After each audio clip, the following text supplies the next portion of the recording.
یأتیہم من ذکر من ربہم محدث الا استمعوہ وہم یلعبون لاہیۃ قلوبہم، غافل ہوتے ہیں ان کے دل۔ یعنی کس کو قرآن سمجھ نہیں آتا؟ قرآن کافر کو کیوں سمجھ نہیں آتا؟ اس کا دل غافل ہے۔ قرآن مجید منافق کو کیوں سمجھ نہیں آتا؟ اس کا دل غافل ہے۔ قرآن مجید فاسق کو، نافرمان مسلمان کو کیوں سمجھ نہیں آتا؟ اس کے دل میں چاہت نہیں۔ تو اللہ رب العزت یہ چاہ رہا ہے کہ جب تک میری کتاب اتنی اعلیٰ ہے، جس کو میں نے اتنی چاہت سے نازل کیا، اتنے پیارے نبی اور کائنات کے سب سے بڑے امام پر، سب سے بڑے نبی پر، سب سے عظیم اور اعلیٰ شخصیت پر نازل کیا، سب سے عظیم امت کے لیے نازل کیا، سب سے عظیم مہینے میں نازل کیا، سب سے عظیم رات میں نازل کیا، سب سے عظیم شہر میں نازل کیا، تو اس عظیم کلام کو کوئی چاہت محبت سے قبول نہیں نہ کرے گا، اس کو نصیب بھی نہیں ہونا ہے۔ وَالَّذِينَ جَاهَدُوا فِينَا لَنَهْدِيَنَّهُمْ سُبُلَنَا، اس کی دوستی اتنی پکیزہ اور اتنی غیرت والی ہے، اتنی اہمیت اور برکت اور خیر والی ہے کہ کوئی ایک قدم قرآن مجید سے پیچھے اٹھاتا ہے نا، یہ 10 قدم بندے کو پیچھے دھکیل دیتا ہے۔ کوئی ایک قدم اس کی طرف چل کے آتا تو وہ اللہ کی طرف ہی چل کے آتا ہے، یہ اللہ کا کلام ہے، تو اللہ تعالیٰ اس کی طرف 10 قدم دوڑ کے آتا ہے۔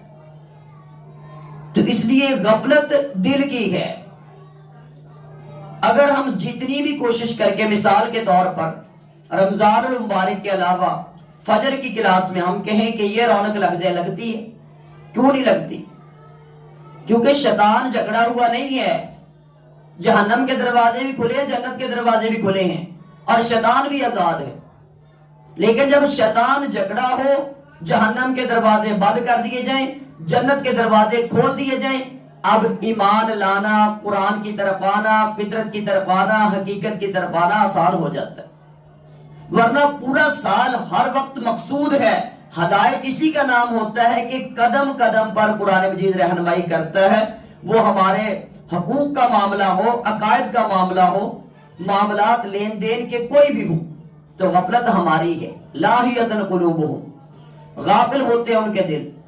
وَأَسَرُّ النَّجْوَى الَّذِينَ ظَلَمُوا، اور چپکے کیا خفیہ مشورہ، الذین، ان لوگوں نے جنہوں نے ظالم ظلم کیا اور کہا حل ھذا، نہیں ہے یہ رسول الا بشر، مگر بشری مثلکم، تم جیسا۔ افتأتون السحر، کیا تم آتے ہو مانتے ہو جادو کو، وانتم تبصرون، جبکہ تم دیکھ بھی رہے ہو۔ اب اصل میں شان نزول کے اعتبار سے کون مخاطب ہے؟ کافر مخاطب ہے، اور عمل اور اصلاح کے اعتبار سے، نصیحت کے اعتبار سے ہر وہ بندہ جو قرآن مجید پڑھنے والا ہے، جس دور میں، جس وقت، جس عمر میں، وہ مخاطب ہے سے کہ کافروں کو دین کی دعوت دی جاتی، اور بجائے اس کے ماننے کے ان کے دل غافل تھے، اور ماننے کے بجائے چپکے مشورے کر رہے ہیں کہ ہم اس کا رد کیسے کریں، اعتراض کیسے کریں، مقابلہ کیسے کریں۔ اور اب امام الانبیاء چونکہ قرآن پیش کرتے تھے، تو پہلا اعتراض کیا آیا کہ یہ تو ہماری طرح کا بشری ہے، یہ تو انسان ہی ہے، اللہ نے اگر کوئی کلام بھیجنا تھا، کوئی قرآن نازل کرنا تھا، کوئی اللہ کا کلام آنا تو اللہ کسی فرشتے پر بھیجتا، کسی بادشاہ پر، بڑے بندے پر بھیجتا۔ یہ پہلا اعتراض ہے۔ لاہیۃ قلوبہم واسر النجوى الذین ظلموا حل ھذا الا بشر مثلکم، نہیں ہے یہ رسول مگر بشری تم جیسا۔ افتأتون السحر، کیا پھر تم آتے ہو مانتے ہو جادو کو، وانتم تبصرون، جبکہ تم دیکھ رہے ہو۔ یعنی دوسرا اعتراض کیا ہے؟ جادوگری ہے۔ اور اب ان کے جواب، اسی لیے اس کی شان نزول میں میں نے کہا کہ مختلف موقعوں پہ مختلف انداز میں کافر جب اللہ کے قرآن کی بات کو، اللہ کے نبی کے فرمان کی بات کو رد کرتے ہیں تو وہ بدل بدل کے دلائل پیش کریں گے، بدل بدل کے الفاظ ہوں گے، بدل بدل کے انداز ہوگا، جبکہ جو اصلاح کا سلسلہ ہوگا وہ اسی طرح قائم رہتا ہے۔ توحید ہے تو جتنی بھی مثالیں دیں گی اسی کی طرف بلایا جائے گا، ایک اللہ کی عبادت ہے اسی کی طرف بلایا جائے گا، اطاعت ہے تو اسی کی طرف بلایا جائے گا۔ قال ربی یعلم القول، رسول نے کہا اے میرے رب یعلم القول، جانتا ہے ہر بات کو. قال ربی، رسول نے کہا میرا رب یعنی اللہ رب العزت، یعلم القول، جانتا ہے ہر بات کو، فی السماء آسمان میں، والارض اور زمین میں، وہو السمیع العلیم، اور وہ خوب سننے والا خوب جاننے والا ہے.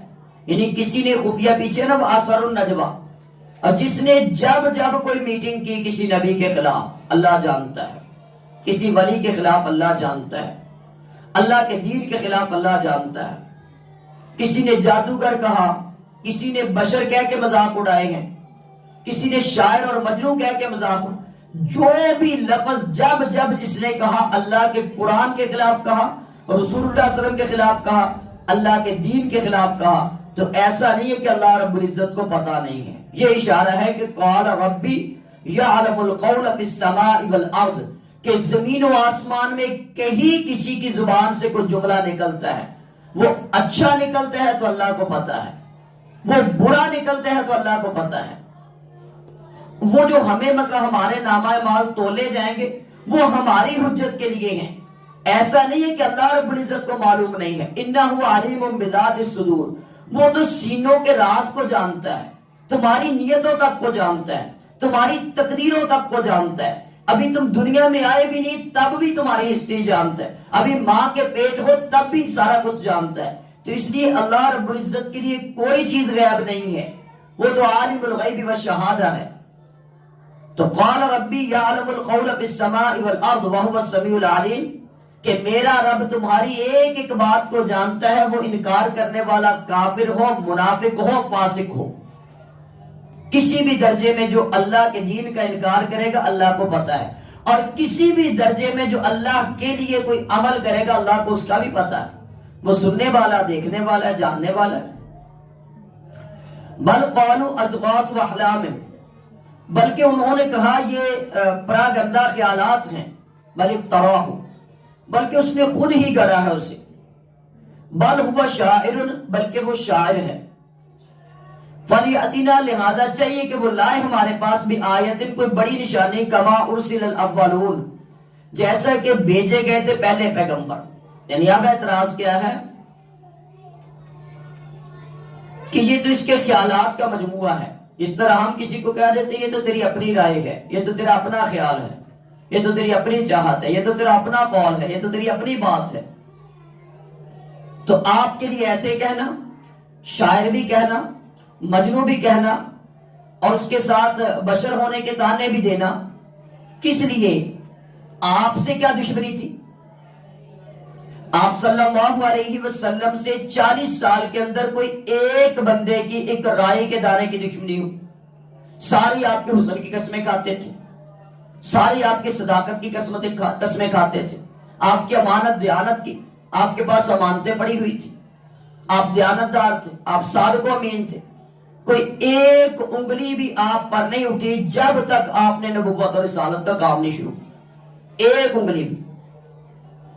لقد لبثت فیکم عمرا، آپ نے کہا میں نے 40 سال کی زندگی تم میں گزاری ہے اس اعلان نبوت سے پہلے. ایک کوئی غلطی بتا دو، کوئی ایک اشارہ کر دو. یعنی توحید سے بھی پہلے آپ کا عملی کردار 40 سالہ اس کے اوپر دلیل تھا. نہ آپ نے کسی کو زبان سے تکلیف دی تھی، نہ آپ نے کسی کو ہاتھ سے کوئی تکلیف دی تھی. تو آپ تو خیر خواہی کرنے والے، صلہ رحمی کرنے والے، تعاون کرنے والے، احسان کرنے والے، حوصلے دینے والے، ہمتیں بڑھانے والے. اب اس جس کا کردار 40 سالوں میں ایک بندہ ایک بنا اعتراض کرے، اس بندے کو شاعر بھی کہہ دینا، جادوگر بھی کہہ دینا، اس کو پراگندہ خیالات کی بات بھی کر دینا. کیوں؟ کہ وہ جو نازل ہوا ہے نا، جو قرآن لے کے آئے ہیں، جو لا الہ الا اللہ کی دعوت لے کے آئے ہیں، لا الہ الا اللہ محمد رسول اللہ، وہ دعوت قبول کرنا مشکل ہے. اگر آپ کو قبول کرنا مشکل ہوتا تو 40 سال کیسے قبول کیا تھا؟ تو جو حقیقت مطلب آپ نے پیش کی ہے نا، قولوا لا الہ الا اللہ تفلح العرب والعجم، اس کے خلاف مطلب باتیں ہو رہی ہیں. آپ نے کوئی ڈاکہ مارا تھا، کوئی کسی کا قتل کیا تھا، کوئی کسی سے کوئی کسی طرح کی زیادتی ثابت ہو ان 40 سالوں میں بھی نہیں. تو پھر اتنے اعتراض کیوں ہو رہے ہیں؟ تو وہ اعتراض آپ پر نہیں ہے، اس دین پر ہے، اور دین کس کا ہے؟ اللہ کا ہے۔ تو گویا کہ جو بندہ اللہ کے نبی پہ اعتراض کرتا ہے، قرآن پہ اعتراض کرتا ہے، وہ ڈائریکٹ رب رحمان پہ اعتراض کر رہا ہو۔ اور ساتھ میں یہ کہہ دیا کہ اگر یہ سچے نبی ہوتے تو جس طرح پہلے رسول بڑی بڑی دلیلیں لے کے آتے، معجزے لے کے آتے، مراد کتاب وغیرہ تھی، تورات انجیل جس طرح نازل ہوئی ہیں، فَلْيَأْتِنَا بِآیَةٍ كَمَا أُرْسِلَ الْأَوَّلُونَ، لہذا چاہیے کہ وہ لائیں ہمارے پاس کوئی بڑی نشانی جیسا کہ بھیجے گئے تھے پہلے پیغمبر۔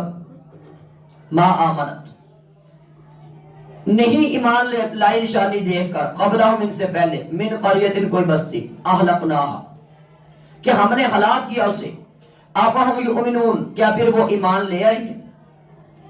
یعنی آپ سے پہلے جو رسول جتنا بڑا معجزہ بھی لے کے آیا، عیسیٰ علیہ السلام کے بڑے بڑے معجزہ، موسیٰ علیہ السلام کے بڑے بڑے معجزہ، نوح علیہ السلام کے، صالح علیہ السلام کے، تو ان سب کے کیا معجزوں کے اوپر، بڑی نشانیوں کے اوپر لوگ ایمان لا کے، مسلمان ہو کے کیا ہلاکتوں سے بچ گئے تھے؟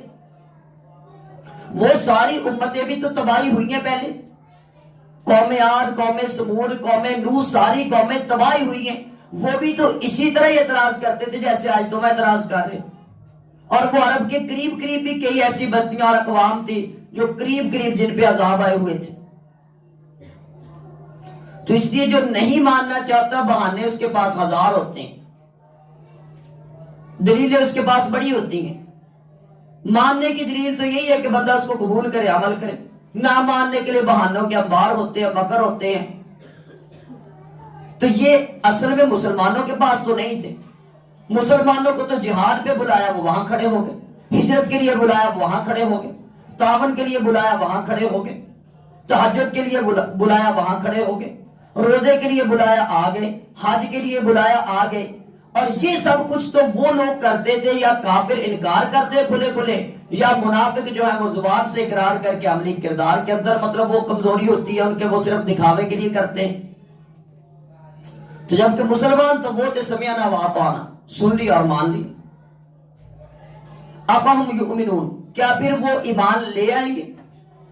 یعنی جب وہ ایمان نہیں لائے جن کو تم کہتے ہو جی پہلے رسول بڑی بڑی نشانیاں لے کر آئے، بڑی بڑی دلیلیں لے کر آئے، بڑے بڑے معجزے لے کر آئے، تو اس طرح کی دلیلیں، اس طرح کی نشانیاں آپ کو دکھا دی جائے گی تو کیا مسلمان ہو جاؤ؟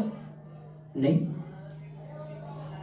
تو اس لیے جب تک دل مسلمان نہیں ہے، اندر سے انقلاب نہیں ہے، قلب میں چاہت اور محبت نہیں ہے، تو طلب ضروری ہے۔ اہدنا الصراط المستقیم طلب دینے کے لیے اللہ ہمیں سیدھا راستہ دکھا بھی دے، اس پر چلا بھی دے اور اس پر قائم بھی رکھ۔ اور یہی دعا ہم مانگتے، یعنی جو دعا فرض ہے، ہر نماز میں فرض ہے، ہر نماز کی ہر رکعت میں جو دعا فرض ہے کہ اہدنا الصراط المستقیم۔ اللہ کی تعریف کی کس لیے؟ اے اللہ تو پاک ہے، تو رب ہے، رحمان ہے، رحیم ہے، مالک یوم الدین ہے، ایاک نعبد و ایاک نستعین ہے۔ کس لیے؟ یہ خاص مانگنے کے لیے کہ اہدنا الصراط المستقیم، اللہ ہدایت دے دے، ایمان دے دے، سیدھے راستے پہ چلا دے، اس راستے پہ قائم بھی رکھ، انعام یافتہ لوگوں کے راستے پر چلا دے، مغضوب اور ظالم لوگوں کے راستے سے بچا لے۔ تو یہی مانگنا فرض ہے، اور ہدایت نہیں ہے تو کچھ بھی نہیں ہے۔ کیونکہ الحمدللہ رب العالمین میں رب نے تجھے پیدا کرنے سے لے کر، پالنے سے لے کر تیری موت تک کے ساری چیزیں جو ہے اپنے پاس رکھی ہیں، اور تجھے عطا کرنی ہی کرنی ہے۔ تیرا رزق تجھے تلاش کرتا پھرتا ہے، لیکن ہدایت طلب والے کو ملے گی، علم طلب والے کو ملے گا، قرآن کی محبت محنت والے کو، طلب والے کو ملے گی۔ الا بذکر اللہ تطمئن القلوب کا جو سلسلہ ہے، اللہ نے اس کو قیمتی اتنا بنایا ہے کہ فری نہیں اس کو رکھا ہو، اس کے لیے جان کھپانی پڑتی ہے۔ کوئی دنیا کی بڑی سے بڑی چیز جو ہوگی نا، اس پہ اللہ آزمائے گا کہ اگر آپ مال آپ کو بڑا محبوب ہے، اللہ مال مانگے گا، جان بڑی محبوب ہے، جان مانگ لے گا، اولاد بڑی محبوب ہے، اولاد تک مانگ لے گا۔ یعنی جو آپ کی چاہتے ہوں گی، تو بڑی چاہتوں کے سودے بڑی چاہتوں کے ساتھ ہوتے ہیں، نیندیں قربان کرنی پڑیں گی، رشتے قربان کرنے پڑیں گے، جوانیاں قربان کرنی پڑیں گی. تو وہ مطلب اللہ دیکھتا ہے بندے کو، چیک کرتا ہے کہ کون سا بندہ جس کو ایمان میں داخلہ ملے گا، کون سے جس کو ہدایت دینی ہے، کون ایسی طلب لے کے آتا ہے جس کو سکون دینا ہے، جس کو ایمان دینا ہے، جس سے دین کی خدمت لینی ہے. میں یرید اللہ خیرا یفقہہ فی الدین، کہ اللہ کا جس سے محبت کا، پیار کا، بھلائی کا ارادہ ہوتا ہے، اللہ اس کو دین کی سمجھ دے دیتا ہے. مال تو اللہ جاہلوں کو بھی دیتا ہے، زیادہ جاہلوں کے پاس ہی مال ہوتا ہے. اور رشک والا مال وہ ہوتا ہے کہ اللہ تعالیٰ کسی کو مال بھی دے اور ساتھ میں حکمت بھی دے. یؤتی الحکمۃ من یشاء، کہ مال بھی دے اور اس مال کو حکمت کے ساتھ اللہ کی رضا کے لیے خرچ کرنے کی توفیق بھی دے. ورنہ تو مال فتنہ ہی ہے، انما اموالکم واولادکم فتنہ.